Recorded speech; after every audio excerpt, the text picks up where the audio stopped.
दो सिचुएशन के बारे में सोच के देखिए। अगर कोई आपका हाथ काट दे, आपके हाथ पे कोई कट मार दे और आपका ईगो हर्ट कर दे, तो किस चीज़ से आप जल्दी रिकवर होगे या उसके पेन से आप बाहर निकलोगे? और कि कौन सा पेन आपको ज़्यादा हर्ट करेगा? ईगो का ही पेन ज़्यादा हर्ट करेगा और आप उससे रिकवर करने के लिए आपको बहुत टाइम लगेगा, कभी-कभी सालों लग जाते हैं, ईगो का जो पेन है उससे बाहर निकलने के लिए। मुझे पता है आप भी उनमें से एक हो। अगर कोई रास्ते पे चलते-चलते या बाइक से चलते या कार से चलते हुए अगर आपको कोई गाली दे दे या कोई आपको कुछ बोल दे या आपके ऑफिस में या आपके वर्क प्लेस में या आपका पार्टनर कुछ बोल दे आपको, आपका ईगो हर्ट कर दे, तो आपको इतना पेन होता है कि जो कि कोई आपको अगर कट मार दे हाथ पे, तो भी इतना पेन नहीं होगा, उतना पेन आपको होता है। मैं भी इनमें से एक था। तो इस वीडियो में हम जानेंगे कि क्या इस सिचुएशन में मेडिटेशन हेल्प कर सकता है? क्या मेरा अनुभव है पिछले 10 साल का कि किस तरह इससे आप बाहर निकल सकते हो? क्या मेडिटेशन हेल्प करेगा? स्टेप बाय स्टेप अंडरस्टैंड करते हैं कि मेडिटेशन किस तरह इसमें हेल्प करेगा। तो इस वीडियो में आखिर तक बने रहे।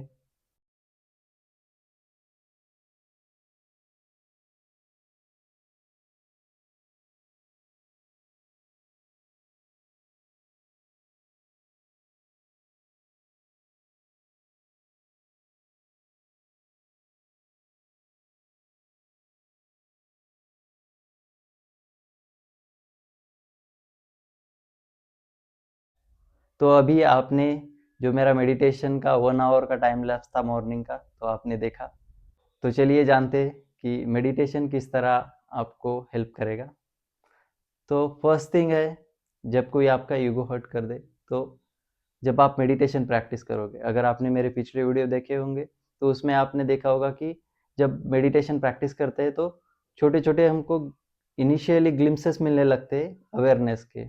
हमारा कॉन्शियसनेस अच्छा होता है और हमारा मन थोड़ी थोड़ी देर के लिए हम कंट्रोल में ला सकते हैं इनिशियली। बाद में आप अपने मन को 1 घंटा 2 घंटा 3 घंटे के लिए आप जहाँ चाहोगे अपने मन को वहाँ पे रख सकते हो, आपका मन वहाँ पे लगा सकते हो। लेकिन उसके लिए बहुत प्रैक्टिस लगेगी। तो इनिशियली आपने अपने मन को कंट्रोल में करना है, उसके लिए मेडिटेशन हेल्प करेगा। इनिशियली छोटे छोटे ग्लिम्सेस मिलने लगेंगे, छोटे छोटे थोड़ी थोड़ी देर के लिए आप अपने मन को एक चीज़ पे लगा सकते हो। तो आपने बहुत सारे सेल्फ हेल्प बुक में पढ़ा होगा कि इस तरफ ध्यान नहीं देना है, अगर अगर कोई सीनियर आपको डांट देता है तो उसमें ध्यान नहीं देना है, मन को वापस लाना है। लेकिन लाना कैसे? तो मेडिटेशन में इस चीज़ की प्रैक्टिस होती है। आप प्रैक्टिकली अपने मन को बार बार वापस लाते हो। तो ये तो फर्स्ट थिंग हो गई कि आपके मन को आप कंट्रोल में लाओगे। और सेकंड चीज़ जो है कि आपका इमोशनल इंटेलिजेंस बढ़ेगा जब आप मेडिटेशन प्रैक्टिस करोगे। तब आप अपने आप को समझने लगोगे कि मैं जब स्ट्रेस में होता हूँ या मैं सैचुरेटेड इमोशन में होता हूँ, तब मैं किस तरह रिएक्ट करता हूँ, मैं अपने पार्टनर से किस तरह बात करता हूँ या मैं अपने घर वालों से किस तरह बात करता हूँ।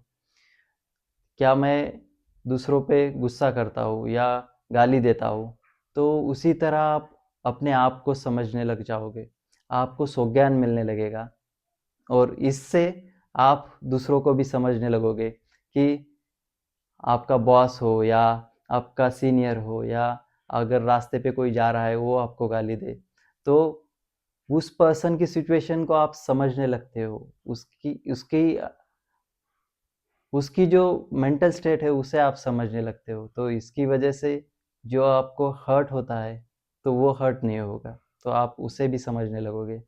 तीसरी जो बात है उसे अंडरस्टैंड करने के लिए मुझे 3-4 साल लगे हैं, जो मैं बात अभी बोलने जा रहा हूँ। तो जब आप मेडिटेशन प्रैक्टिस करते हो और आपके जो स्टोर्ड इमोशन है उसे आप जब क्लियर आउट करते हो, स्टोर्ड इमोशन जो नॉट्स आप क्लियर करते हो, तब आपकी जो मेंटल स्टेट आती है वो एक ब्लिस स्टेट होती है। तो उस स्टेट में आपको चीज़ें हर्ट नहीं होती है, आपके मन में इतना प्रेम भाव दूसरों के प्रति निर्माण होता है कि आप सोच भी नहीं सकते। तो आप उस ब्लिस स्टेट में रहते हो। तो यही है स्टेप बाय स्टेप गाइड, लेकिन इसे अंडरस्टैंड करने के लिए आपको करना होगा मेडिटेशन प्रैक्टिस। तो इनिशियली आप कॉन्शियस ब्रीदिंग प्रैक्टिस कर सकते हैं 10-10 मिनट के लिए। नमस्ते। तो अभी मैं मेरी इवनिंग की मेडिटेशन प्रैक्टिस शुरू करने जा रहा हूँ। तो उससे पहले अंडरस्टैंड करते हैं कि अभी मेरी मेंटल स्टेट क्या है। ईगो और मेडिटेशन के बारे में, जैसे कि हमने मॉर्निंग में बात की कि किस तरह मेडिटेशन हेल्प करेगा आपका जब कोई ईगो हर्ट करता है। तो क्या अब मुझे तकलीफ़ नहीं होती अगर कोई मेरा ईगो हर्ट कर दे, या मुझे पे कोई गुस्सा कर दे तो मुझे तकलीफ़ नहीं होती। तो जो मैं पहले था कि दिन भर मैं सोचता रहता था, अगर कोई मुझे कुछ बोल दे या किसी से मेरी अनबन हो, तो दिन भर वो चीज़ें मेरे दिमाग में घूमती रहती थी। लेकिन जब मैंने विपासना मेडिटेशन प्रैक्टिस शुरू की और जैसे-जैसे मैं प्रैक्टिस में आगे बढ़ा, तो इवेंचुअली ये मेरी ओवरथिंकिंग थी या जो भी था, ईगो हर्ट होता था, तो वो कम हो गया और अभी मुझे जिस तरह पहले तकलीफ़ होती थी, अब नहीं होती है। तो ये करंट मेंटल स्टेट है। तो चलिए अभी की मेडिटेशन प्रैक्टिस शुरू करते हैं।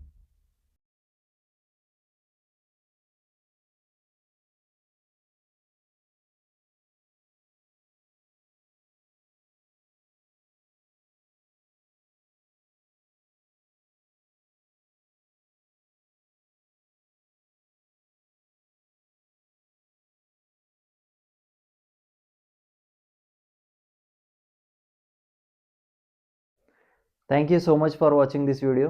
बने रहे इस सीरीज़ में। इसी तरह हम आने वाले वीडियोज़ में देखेंगे कि डिफरेंट डिफरेंट सिचुएशंस को हम मेडिटेशन के ज़रिए कैसे हैंडल कर सकते हैं और कैसे हम सुख और शांति का जीवन जी सकते हैं।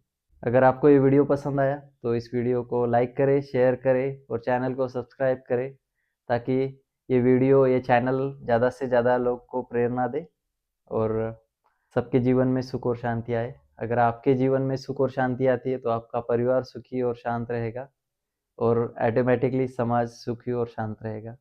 धन्यवाद।